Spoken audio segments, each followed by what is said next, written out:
Welcome back to the Mayhem Performance Podcast. Today, we're going to talk about fueling for performance versus fueling for aesthetics. We have a ton of people in the CrossFit space that like to feel good when they're training, but they also like to look good. And those things aren't mutually exclusive, but I do think that there's a way that you should think about your fueling and nutrition if you are focused on performance versus just focused on body composition. And so, Jake, you want to kick us off with kind of the 3 problems that you see for those that are trying to fuel for performance? That was a hard question. You just kicked it right to me. Yeah. I think we have to provide a disclaimer here. The disclaimer is we are not registered dietitians. We are not nutritionists. And then the disclaimer also for me is like, I'm so scared talking about nutrition anymore. What a way to start the podcast, right? Gunkler was with me. Gunkler filmed a reel. It was like 2 years ago, Josh. Yeah, it was like 2 years ago. We were walking in the back. We'll tell the story real quick. Walking the back in the athlete facility. And at the time Mayhem Athlete was, I guess, trying to do more educational content on social. And they're like, all right, Foster, let's do some coaching tips. And I was like, you know what? We never talked about nutrition. And Josh was like, yeah, you know what? Let's do it. And then I was like, you know what? No, probably not a good idea. It's a landmine. I'm not going to do that. And he's like, no, let's do it. So it's all Gunkler's fault at the end of the day. And I was like, I'm going to do something really safe. Right. So like, I just can't get in trouble with this. Like, I'm not going to get chewed up and spit out. And so what I decided to say was like, hey, not a great idea to eat immediately after you're done working out, like a full meal. Like, get some simple carbohydrates in, some liquid calories, but allow your body to, rest and digest, and then, get your nutrition in. Ooh, buddy, I got chewed up and spit out. Like, what about the anabolic window? Dude, that's what so I didn't know people actually still believe that was a thing.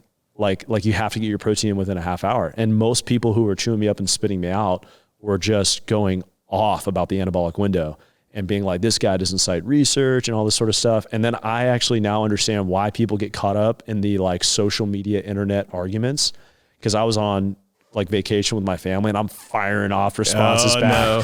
And dude, I'm like angry Foster. I'm throwing PubMed articles in there. And then I'm like, I'm becoming one of them. And so, yeah, so we have not covered nutrition directly outside of, I guess, Sean, we've talked about it, but it was always in more relation to training, which it will be today. But it is training is too, but significantly more difficult because a lot of nutrition is an N of 1, right? Like, it is so individualized. It's so particular. Like even a lot of the research we have in performance nutrition is done with males, not females, right? Because there's some like tons of hormonal factors that play a role. And then just think about nutrition studies in general. Like how many factors go into it? How much are these people sleeping? What does their training look like? How are we controlling for that? Like there's a lot of questions. Even the way that they ask, a lot of nutritional research is done just based on surveys, which I think a lot of people don't know. So they'll survey 7,000 people. And just that alone, you're asking someone to go back for the last 2 months, 6 months, a year, and say, what have you eaten at these times of day? You can't remember when you changed your underwear last, right? Like, I mean, it's just impossible to be able to understand or know. And the other thing too, by the way, is I know that now I'm going on a tangent because this actually does fire me up because I get articles all the time of like, eggs are, giving you cancer and all this crazy stuff because they did a survey on that. And it's like, well, these 12 people that had eggs started getting cancer. And it's just like, it's kind of silly, but they'll ask in measurements that people don't understand. How many servings of vegetables did you eat over the last 2 weeks? Well, someone doesn't even understand what a serving is. They don't have a metric for that. And so they're just putting numbers on the survey and then submitting it. And then our research analysts are taking that as gospel. And I think that's a dangerous game that we play. Yeah, I'll give a quick example for that. So, I started graduate school. I'm doing a degree in applied physiology. The first course I took was sports nutrition. And I did that because I have a big background in it. Dom, we were talking about that earlier, like why I'm so fascinated with sports nutrition, performance nutrition. But one of the research articles that we were reading about was on carbohydrate intake, like pre or intro workout for CrossFit athletes, and if it would improve performance or not. And the authors concluded that based on their research that they did, that it did not seem to improve performance. That was like the simple takeaway. But when you start reading the fine print of the research, it's not even fine print. It's like how they did the study. They had these particular CrossFit athletes who were more general fitness CrossFitters. It's not even kind of fair to call them CrossFit athletes, eating 7 grams per kilo of body weight in carbohydrates in the 48 hours prior to their training session. In other words, like I'm telling you, we know these individuals who are just more Gen Pop clients were not eating 7 grams per kilo. So for example, I'm maybe like 92 kilos. How much is that? I can't math. Yeah, over 600. Yeah, they're not eating 600 grams of carbs, right? Like and so they're basically carb loading going into their sessions. And so then they're like, well, hey, when we give them, you know, dextrose powder in the intro workout, it's not really doing anything for them. But you're like, well, no, bleep. They're like essentially carb loaded. Yeah. You're like going into the training. So it's like you said, there's so many layers. There's so many factors of control. All that being said, it is still like Christianity, I think, where there are principles to abide by. There's orthodox beliefs that we can abide by. There are undergirding principles that everybody will agree to on nutrition, or most people will agree to on nutrition, that we can still look to, especially when it comes to performance. So can you, I know you kind of have a list, because you've done this talk in our mentorship as well, where you kind of have like these 3 things that people should think about if they're fueling for performance, or maybe the 3 things that they do poorly when they're trying to fuel for performance. Yeah. So like a year ago, I was writing some marketing emails for Mayhem Performance. I was like, man, what can I do? How can I like present this topic, performance nutrition, just like a fun way? And it was with a conversation with an athlete the athlete was taking a lot of their advice from the bodybuilding community when it came to their nutrition. And so I was like, oh man, it'd be funny to call this it's like the bro bodybuilding epidemic, which is the idea that a lot of athletes, performance athletes in general, not just within CrossFit, are taking advice from the aesthetic bodybuilding community when it comes to nutrition.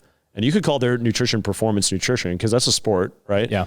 But we're taking their sports nutrition and applying it to our own when they're completely separate. Yeah. So bodybuilding, you're trying to put on mass, but there's not a lot of cardiovascular intensity. You're not breathing very hard. You're not doing it for performance. You're doing it for looks. Yeah. You're shaping your body, right, to look a particular way. That is the sport.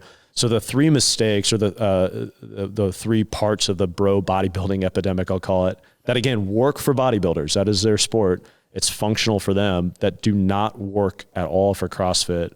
I would say it was number 1, under eating carbohydrates. Number 2, overeating protein, which kind of leads, you almost could flip those and go overeating protein leads to under eating carbohydrates. And then number 3, because you got to sneak fat in there, it's just forgetting about fats. In other words, just forgetting about the value of fat within the diet. And I think you see that a lot too. We'll dive into each in more detail, but you think about just like chicken and broccoli, and then forgetting, wait a minute, fat has a role in my performance and in my overall health and well-being as well. Can you play on the other end of the bro bodybuilding to the obsession, like especially in our space, with like paleo, zone block, and like keto? Do you want me to get in trouble? Yeah. I mean, that's like going more high fat, less carbs still, less protein, but now an obsession with fat. Which you guys know this, you coach, I mean, for longer than I have. It's like, what is the conversation? Like, what are we feeling for here, right? Like, is paleo a great diet for longevity? Well, people can argue that till they're blue in the face. We don't even have to argue that. It's just going, is this a great diet for performance in CrossFit specifically? And that's, Brennan, what you were touching on. What are the demands of CrossFit? Yeah, I think that's the first question, right? And then like maybe everyone that's listening too, it's like, what are your goals? For me right now, performance isn't necessarily a goal, but I still like to perform. Like I want to go and throw down with you guys and be able to still push myself. So I need to kind of tailor my nutrition around that. I may lean more on, hey, I want to look a certain way. And so my diet's going to look different than my athletes that are trying to make the CrossFit Games. Yeah. Yeah. I think too, we've just culturally demonized carbohydrates. And that's probably part of the bigger problem here, right? Where you see a lot of those diets that you mentioned are born out of, I think, that idea. And that's incredibly controversial, as you guys know. Sure. Especially, and by the way, there's a big push with MetFix right now. Yeah. You know, Greg Glassman's new organization to lower carbohydrate intake. Yeah, sure. I mean, even with his lawsuit against Coca-Cola, which like obviously makes sense. Like there is truth in each of those things and the ideas behind them, I think. It's just like we obsess over one specific portion. Yes. I think we could just sidestep that whole issue though, because that's like a whole other, what does research show? And then we get like, well, the research, and then you just go in and then you got, that's just like that's a wormhole. I would love to have, but I think we can sidestep it because we're going, hey, who are we speaking to here? We're trying to speak to people who want to compete at a higher level in the sport of CrossFit specifically. And this is one of those orthodox beliefs within can you use orthodoxy in the context of nutrition? Is that, sure. What is that called? Nutrition theology. Yeah, okay. Yeah, but what is it called when, nutrition theology, a little theology of nutrition. Yeah. I think real quick before you go on your point, the reason I brought that up is there are so many inputs to the athlete. Yeah. Like if you go online or you even go on social media, you can see 100 different posts about nutrition, what you should be doing, why you should be doing it, and this is going to help this X, Y, and Z. And so because we have so many inputs, we do need to kind of go back to the drawing board. Yep. First ask, what are my goals? And then, okay, which type of diet is going to allow me to achieve the goals that I want? Well, and that's where I'd actually kick it back to you guys, rhetorical question, but the sport, like what, not nutrient, but just like if you describe the sport of CrossFit, what are you primarily utilize? Like what is fueling the sport of CrossFit? Yes. And I think that this is also a confusing thing in the sport is most people think it is a true endurance sport and CrossFit is not that. And I know that there are some coaches that probably would disagree with me on this, but on average, over 56% of the tests in the open are between 8 and 14 minutes. That is not an endurance test. If you want to do an endurance test, go and do an Ironman, and then you tell me the difference between the two. You're not going at the same intensity for an Ironman. Now, mentally, it's probably a lot harder, right? Yeah. And you got to have a lot of grit to do that, but you're not sprinting. If you're doing an 8-minute AMRAP in the open, you are going at a very high intensity the entire 8 minutes or 14 minutes. And even the longer workouts, the 20-minute AMRAP, most people are already at close to max intensity the entire 20 minutes to be able to get a good score. Yeah. Yeah. Yeah. I mean, it's a form like look at the games this year. Yeah. There's I think, and we can talk about that a little bit more, but like, I always had a coach previously would say like engines win championships. And now we even say like, how would you respond to that, Dom? I mean, there's a base level of that for sure. Like I think if you're going to make it to the games, if you can't perform in the 60-minute run row workout, you're going to struggle. Like if you can't run the 6 miles, but it's not a true endurance sport like an Ironman. Yeah. Like he's saying, like you're not actually doing a marathon, hundreds of miles on a bike and training just for that. You have also multiple events. Like I think this year's games showed a lot of that. Like you have multiple workouts, like 4 to 8 minutes. Yeah. And pretty much only one workout around the hour range. Yeah. And I think it's another thing. I know we just keep jumping around, but just kind of hammer this home. Even in the longer events, people are not pacing them at 60% max heart rate. No. I mean, you'd get last place. Yeah. Right. And so didn't WOD Science, like Gomar did some research on Hyrox in particular, like fueling for it. Did you see? Yeah, I'm not sure of that, but like Hyrox is a good example. That's a longer, over an hour race and people still are at a pretty high intensity the entire time. I just did it 2 weeks ago, man. My heart rate was at like 175 the entire freaking. I'm pretty sure. Yeah. I think someone wore my watch for that event, like for the games event. And they were like, their heart rate was like above 180 the entire time. Yeah. Yeah, and I think that, so then just to answer it like head on, okay, the sport of CrossFit is glycolytic in nature. Yes. Meaning it's primarily fueled by glucose, AKA sugar in its simplest form, right? How do we get glucose easily digested and absorbed? Via carbohydrates, right? So carbs are fueling our sport, predominantly fueling our sport. And then even like Brandon said, I think we've mentioned this on a podcast before, even in your endurance activities or sports like marathon training, you would still be surprised how much carbohydrates you're using or how primarily like glycolysis is occurring at a high level still. I always ask you this because I always forget the exact number. I'm going to forget Kipchoge. Yeah. Kipchoge. Oh yeah. I'm going to forget the number too, but it was like 82% of the race or something like that was the world's fastest marathoner. What's he run? He's a sub 2 hour marathoner. He did sub 2, not in a real race, but it's 2:01 or something like that. I actually just watched it. That's pretty amazing actually. And the vast majority of that race was him using carbohydrates, to keep it simple, primarily as a fuel source, which is outrageous. Yeah. So, you guys want me to kind of dive into then like the number one? I'll actually flip those and say, well, overeating protein, right? Guide me along here because I just might rant. So you guys have to like keep me in check, keep it simple, and I'll try to find a way to do it. But it's like, okay, overeating protein. Again, in the bodybuilding community, why does it work so well? Well, obviously the goal is put mass on, right? Hypertrophy, muscle mass. Not that is not a goal for a CrossFit athlete. But the thing with protein is it's the least risk of the macronutrients, right? Because your body is less likely to store excess protein as fat than it is carbohydrates or fat as fat, right? Protein also has a higher thermic effect. So you're going to burn more calories digesting and absorbing protein than you are carbohydrates and fat, right? Depending on the sources of carbohydrates and fat, but pretty much overall. So it's like, if you're going to eat a lot of one particular macronutrient in bodybuilding, you should tend towards, I'm going to be careful, this overdoing protein in the sense of like, hey, it just makes sense. I'm going to like maximize my hypertrophy or muscle mass gains, and I'm going to minimize my ability to store it as excess fat. Yeah. And it's also more satiating too, right? Yeah. So then you're not overeating, especially bodybuilding, you're trying to look a certain way. If you're in a calorie deficit, right? Yeah, like you're going to feel fuller. Event. Exactly. 100%, right? You're going to feel fuller for longer. The issue with that, when you take that principle, we'll call it, or that idea for bodybuilding, and you apply it to CrossFit is, well, number one, just like you said, because protein is so satiating, you're going to be more likely to undereat carbohydrates that are fueling your performance because you're eating so much protein. Okay. Number two is, as you're eating more protein, if you're under eating carbohydrates, you can still use protein for fuel, but it's incredibly inefficient, right? So the body's going to get glucose no matter what, right? Like, it's our preferred source of fuel. Your brain needs somewhere around like 125 to 130 grams of glucose a day just to survive.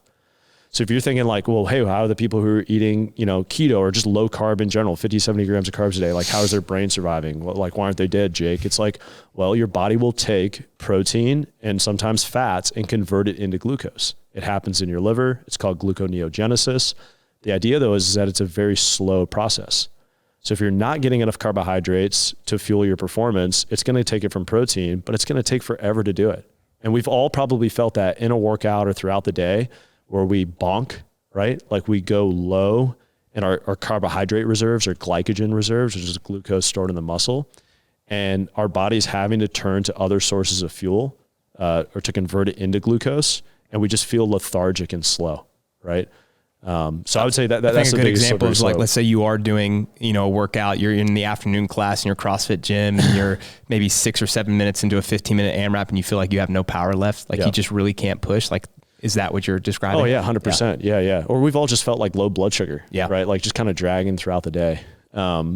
We can talk about some numbers here too, right? I think the other part of this too is, in my experience working with athletes, when you look at their macronutrient intake, they're overeating protein even compared to what the bodybuilding experts are recommending, right? So, we get this whole idea of a gram per pound of body weight is a good place to start, or a gram per pound of ideal body weight, which I think is great for general fitness or bodybuilding too. And a lot of research has actually shown like, man, you could really even go a lot higher and there don't seem to be any issues in terms of like, effect on your kidneys or overall health, as long as you don't have any pre-existing issues. So again, I'm not saying you can't do that or shouldn't do that. I'm just saying it doesn't work for performance.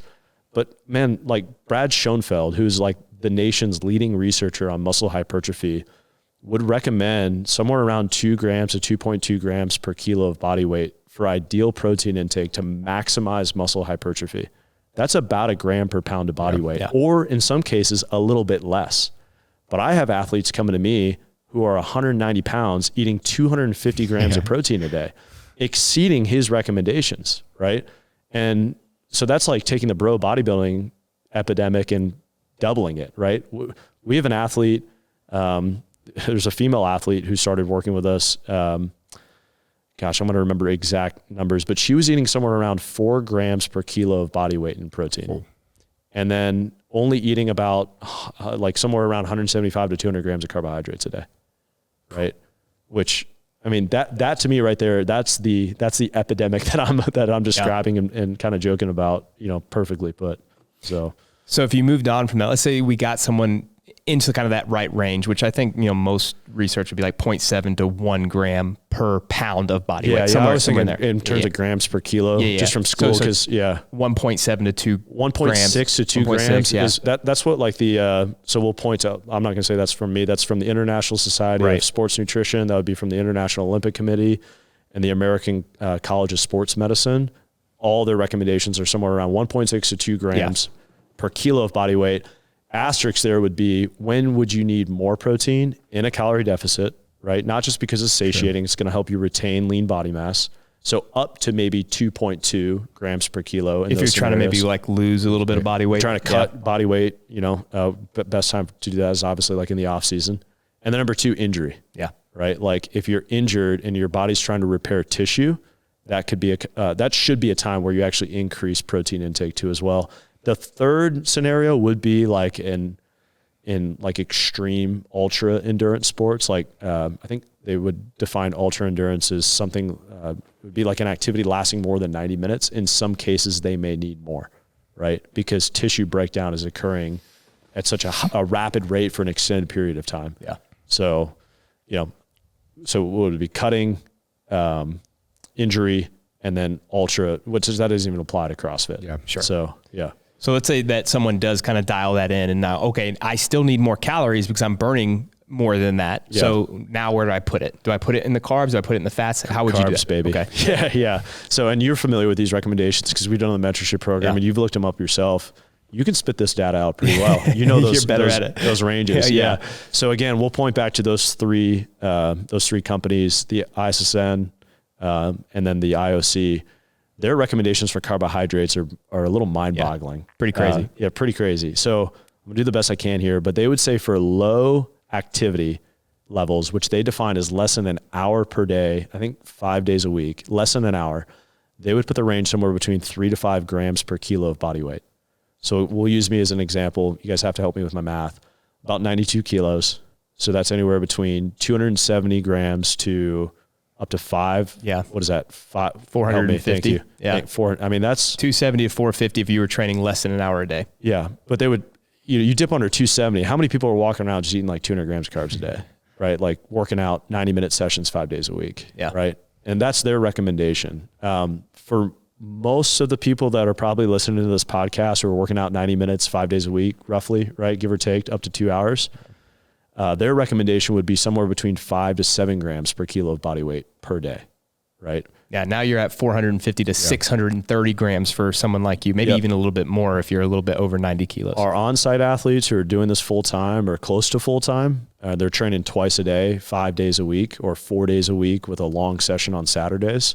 They would recommend anywhere between 6 to 10 grams per kilo of body weight. Which is pretty extreme. It seems crazy. Yeah. I don't think I know anyone that's going like 1,000. That would be for you. It's almost 1,000 grams of carbs. That's a lot. Yeah. Which typically the carbohydrate loading to like super compensate glycogen levels would start around like 10 grams. Yeah. That you're talking carbohydrate loading protocol. Sure. Yeah. You would have to like literally train your stomach.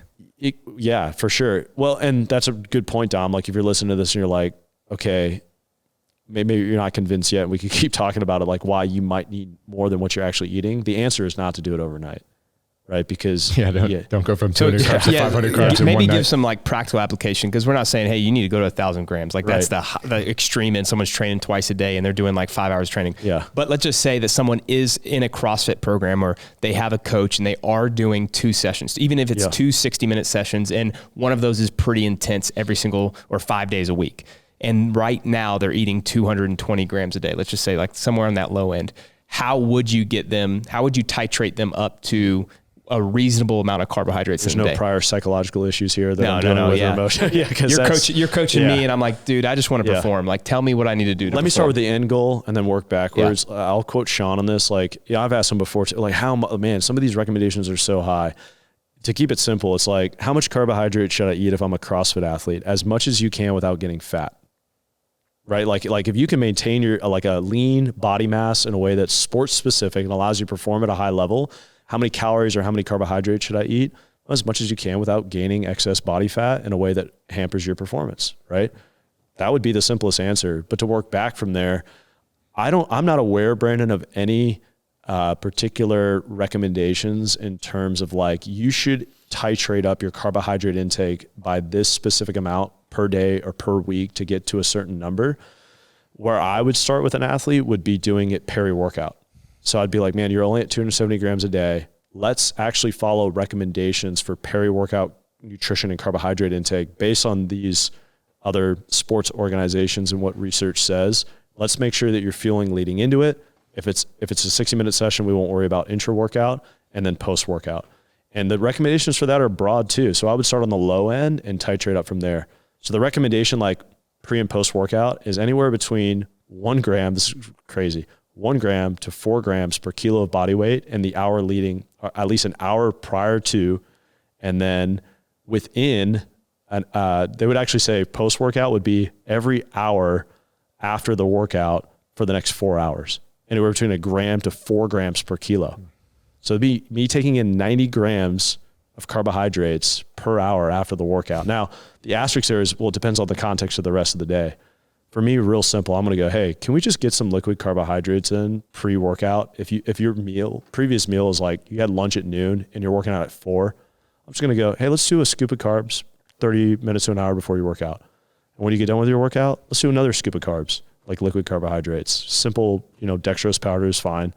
And then right there, that's going to give them somewhere between 50 to 60, 70 extra grams of carbohydrates. Yeah. And then I'll go, hey, next week, let's try 2 scoops after you work out.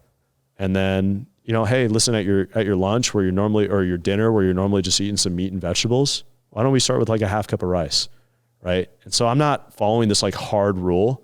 I'm just slowly starting to like kind of layer it in their diet, where it is ended up being like somewhere between, 50 to 75 extra grams a day for a couple of weeks until they get to a level within that recommended distribution range relative to their body weight that we've been providing. Cool. And so like now to wrap it up would be with fats. So okay, now I've added all these calories from carbohydrates. What do I do with my fat intake? Yeah. So the best place, like if you're trying to determine your macronutrient distribution, you always figure out and determine how many total calories do I need, right? Which, do you want me to go into that? Yeah. Go ahead. All right. Where do we want to go? I think there's 2 ways to do that. One, you could literally just use an online calculator that like will tell you based on your body weight, your height, your age, your activity level, approximately how much you should be eating to maintain your body weight. Is it going to be accurate? Probably not, but it's going to be better than you. It gives you a range. It gives you a range. Unless you're just going in blind. Yeah. The second thing you could do to make it more accurate is to track your food consistently. I like 2 weeks and weigh in every day for 2 weeks. And again, some people might come back and go, well, you're saying everybody should weigh in every single day. I'm like, just table the emotional side of everything right now, right? Because I wouldn't have everybody do that if they have a history of disordered eating, right? Or an unhealthy relationship with the scale. I feel like we always need to add those disclaimers. But if you weigh in every day for 2 weeks and you look at your total intake from week 1 to week 2 and you look at the averages, you'll get a pretty good idea. And there's some math that you can do there to understand approximately, what your daily maintenance calories are. So if you put a pound on from week 1 to week 2, you can use the old rule of thumb that it takes about 3,500 calories to burn a pound of fat and go, okay, well then 3,500 divided by 7 is approximately how many calories I was eating above, my maintenance levels each day. So that now I can estimate kind of where my maintenance calories are right now. And then you could go from there with that. And again, people would say, well, 3,500, that's not even all that accurate. Well, hey, these major organizations, like they're using that rule of thumb. Okay. It's just a starting point. So then once I have my total calories, I would always start with protein first. I would go back to that distribution range and I would look at it relative to my body weight. Am I in calorie maintenance? Am I preparing for a competition? I need to be at least at maintenance calories prepping for a competition. What's my training load and volume look like? If they said 1.6 to 2.0, let's say it's really high volume, maybe I want to cheat towards the higher side, like 2.0, because I need a lot of calories. If it's like, I'm just like a, garage gym goer, I'm just going to kind of go towards the lower end or find it somewhere in the middle, right? A lot of that depends on your lean body mass too. The leaner you are, or the more lean body mass, I should say, that you have, the more protein you're probably going to need, right? Then second, once I do that, then I'm going to look at my carbohydrate intake. I'm going to base it on relative, again, recommendations for grams per kilo of body weight. And then I'm also going to look at a distribution range, right? Like percentage of total calories. Because you got to kind of check both. The math can get tricky. So percentage of total calories should be somewhere between 45 to 65% based on these organizations. And then I'm going to fill the rest in with fat. I'm going to make sure that my fat, again, based on IOC, ISSN, is not dipping really below 15% of total calories. And this is where I think a lot of people, again, it's the forgetting about fats. It's like, what do fats do for us? Well, one of the biggest things that they do for a CrossFit athlete is hormonal health, right? amongst many other things. But that's the biggest thing. A lot of the hormones that we have in our body are built from proteins and fats, and some of them primarily from fats, right? So we've heard about it in the bodybuilding community, right? They get so low on fat, they're eating tilapia and chicken all day, and they tank their T levels from that. Oh man, it sounds awful. And that's not just from low fat; it's also from low calorie, right? Overall too. But I think that's a safeguard for CrossFit athletes. Is just looking at, there is no relative recommendation for fat from these organizations relative to total calories. So they wouldn't go, you should have 2 grams per kilo for fat. It would be a percentage of your total caloric intake. Yeah. I love my peanut butter. So nice. I got a problem with the fat. It's so good, right? I do love peanut butter. Give me a peanut butter and jelly. Yeah, I mean, you could get more fat adapted. Maybe you could go that. You could go that route. I guess that would be my last question. Is like, so what do you say to maybe the side of the CrossFit or endurance community that that there's a big push right now going on for, what they are titling metabolic flexibility? How do we handle that in the CrossFit space? It goes back to what you said at the beginning. What are we trying to accomplish? Are we trying to perform, or are we, trying to be healthy? And there's a difference. And people are like, are you saying it's mutually exclusive? Sometimes, yeah. yeah. Like, well, it's just, I think that's true with every sport. And people kind of forget that, right? Yeah. Like if, the guys in the NFL, they're not living healthy lifestyles. They're beat up. I have some friends that played in the league, and you watch them walk around after they played for 10 years and they don't move the same. A lot of them get hurt, but they enjoyed it and they pursued performance at the highest level of a sport. And because of that, like, you're unhealthy for a while. Yeah. And then you got to kind of unwind that. And I think CrossFit, as much as it's kind of hard to swallow, can be that. It's unhealthy sometimes to do 150 thrusters in a workout and then 150 lunges and then 150 box jumps, because you're going to have some aches and pains, but you do it because you love it and you have a specific goal to go after, making the CrossFit Games or making this competition. This is why it'd be nice to have Sean here, because we did the podcast with him and we were talking about, pushing out that crossover point of like the point at which I start or stop using fat predominantly as a fuel source and start using mostly carbohydrates. And you and I have discussed this a little bit, and I'd love to have Sean here so that I could ask him questions, because this is something I'm still wondering myself. It's like, my first thought when it comes to metabolic flexibility, and it may be ignorance, is who cares?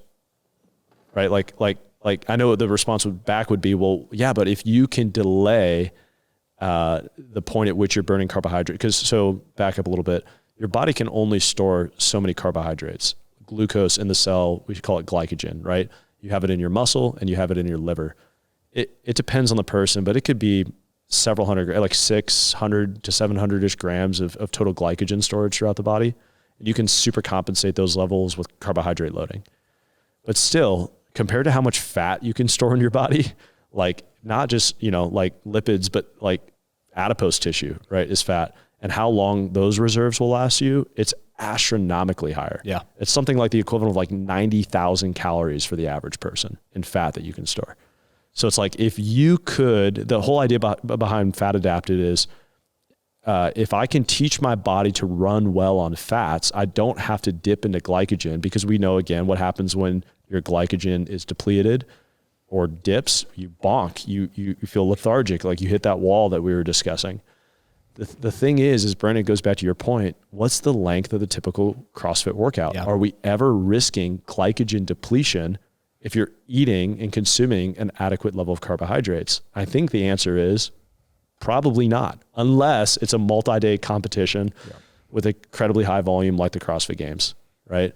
But even then, you can still refuel between you're fueling, workouts. Yeah, this isn't an ultra marathon where we're running 100 miles for 30 hours. Yeah. I think that's the big takeaway, right? Like, you got to understand the sport that you're playing, and it isn't an ultra marathon. So there is a difference. And I'm not going to give a ton of opinion on that, because I'm still unsure, but just based on the time and the intensity, I think that being fat adaptive in a 8-minute workout doesn't matter as much as someone that's doing a 3 or 4 hour It makes sense workout. in like a marathon, right? Sure, You're like, for sure. Yeah, because at some point. But even then, again, the research shows like those guys are 85% glycolytic throughout the marathon. And the research has even shown that, man, you can get a lot more intra-workout carbohydrates than what we once thought. It was the old rule of thumb was somewhere between 30 grams to 60 grams per hour, because that's approximately how much you can only absorb, approximately 1 gram of glucose per minute, right? That's like the rule of thumb. But now we know that, wait a minute, if we get additional carbohydrate sources in that are not just glucose, i.e. fructose, you can actually absorb even higher amounts of carbohydrates. This is kind of fun because Andy Galpin talks about this, but this is well known now that glucose and fructose, you use different receptors to get them into the cell. So you can actually now, I mean, there is no like hard rule. People are taking in 90, 100, some even 120 grams of carbohydrates in per hour without any stomach upset. And they're training their gut to be able to take that much in. So you get somebody in a marathon even, if they're able to train their gut to take in 120 grams of carbohydrates per hour, how much does fat adapted even matter to them at that point? I don't know. Yeah. But I know for CrossFit, it doesn't make sense. Yeah. We would need somebody much smarter than us for that. Yeah. I was listening to a podcast on like the Norwegian endurance athletes. I forgot how to say the guy's name, but he does 2 gut training sessions per week where they actually they write the session in order for him to take a certain amount of carbohydrates in like every 30 minutes during the session so he can learn how to digest it. It was the craziest thing. And for endurance athletes, by the way. That could be a podcast on its own. Like if you're not testing your game day nutrition or your game weekend nutrition, it's not just to see what sits well with your stomach. It's like you just said, Dom, it is, so there's I don't remember when it dropped. I think it's a few years old now. It's a big research article called Train the Gut, right? And what they found was, again, when they were increasing these carbohydrates per hour for these endurance athletes, is that it's actually physiological what's occurring when you're training the gut. You're actually increasing the amount of I believe it's enzymes to digest and absorb these particular carbohydrates. Like they're getting upregulated.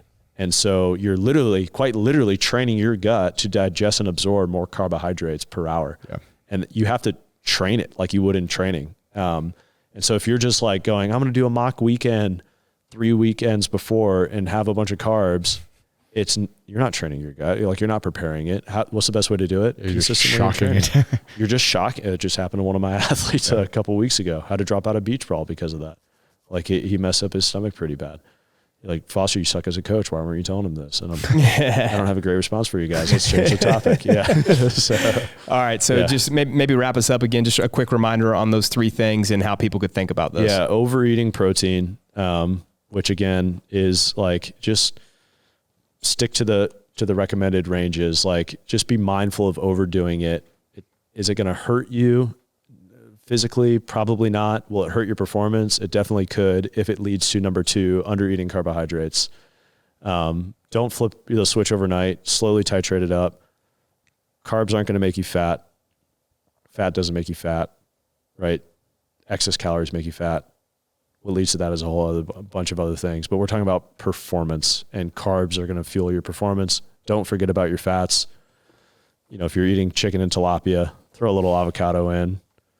Put a little peanut butter on your banana. Sounds good too. Anything with peanut butter on it is good to go. Stick to those, again, percentage distribution range there too as well. And again, everything that we said, do your own research, right? Like go online, look at the IOC, look at the ISSN, look at what people are talking about. I think WOD Science is great. Gomor talks a lot about nutrition too as well. It's a great resource to go look up and look at how these people what their recommendations are for macronutrient intake for competitive CrossFit athletes. Yeah. My encouragement for everyone would be experiment with it. Try some of the principles that Jake just talked about and see how much better you feel in your training, because you'll be surprised how good you feel when you actually are eating the right amount of carbohydrate, protein, and fats. Amen.